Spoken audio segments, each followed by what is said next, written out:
congratulations ọkú oríire ìjọba ẹ̀mbásí ọjọ́ bìrẹ̀ lẹ́nu jẹ́ October 1st àyájọ́ tàbí ọdún Ibrahim Awole it's your birthday.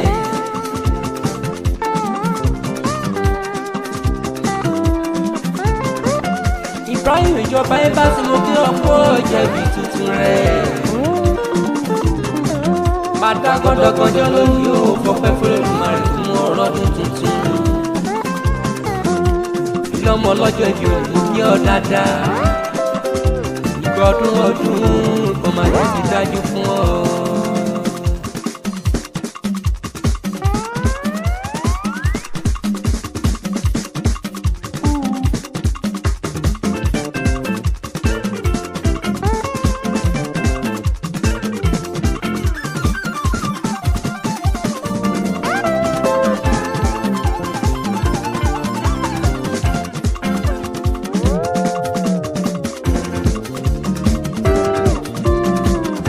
Ìjọba ẹ̀mbásí máa gbóhùn mi ìwọ lọ́lọ́jọ́ lónìí ọlọ́jọ́ ayẹyẹ ọlọ́jọ́ ìbí rẹ̀ lè jẹ́ ohun tó bá ní fi máa gbólóhàgà àní tó tún fi kún ọdún rẹ̀ lónìí ìṣe nínú àìsàn ẹ̀ ló ti yí bá ọ mú ọ wà láyé ó yẹ kó máa dúpẹ́ kó lélẹ́dùmarè bàbá mi mọ̀ ṣeun torí pé ọ̀pọ̀ lẹ́jọ́ ṣọdún èjì tọ́jẹ́ sí wọn ṣe kó fi ọ̀hún dẹ̀ fi wá gbólóhàgà ọlọ́jọ́ bí ẹrù tuntun láyé ọ̀rọ̀ rẹ̀ tọpẹ́ ó tún jọpẹ́ lọ́jàre.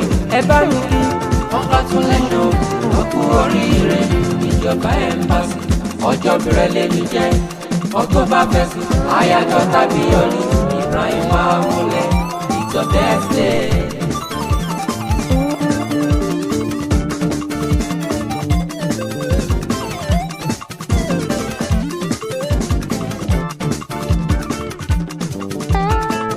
Èèyàn pàtàkì ló ké pèpè mi lórí nǹkan ni àánú pé mo ti rayọ̀ mọ́ Bọ́lárẹ̀ ló pè mí lónìí ó torí kí ìjọba ẹ̀mbásí mo kí ọ̀tá dànù ó ní èèyàn pàtàkì tẹ̀ ló jẹ́ aláàánú olùrànlọ́wọ́ tún ní ó ní kíkí ìkọjọ ibi o ẹ wà ní báwọn fọdún yìí ṣàṣemọ ìjọba ẹ̀mbásí wọn tún kọ dàgbà dòkó láyé ó ní wà kéré oko padà sílé gbádùn ọdún kan máa ní fún ọ ìwà ní báwọn fọlé ìṣàṣemọ ẹ bá mi kí dáadáa.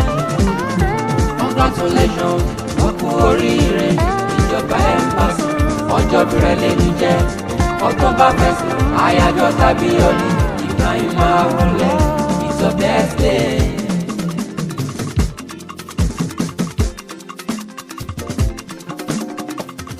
Ìkòdùlé ọmọ aṣálẹ̀ jẹ̀jẹ̀ bẹ́ẹ̀ ní tòrò kiri bóyá bẹ́lẹ̀ yìí ọgbà níbẹ̀ lóde o.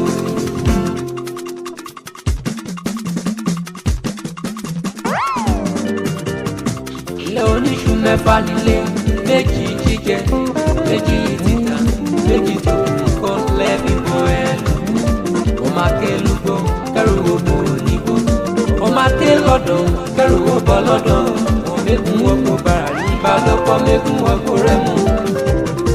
Bí gbogbo kòrò ṣe tó pátápátá wọn lálábàárà rárá oyin pátápátá lọ́kẹ́ ara ìjọ mímí ní kòròdò gbàmú kí olóríire.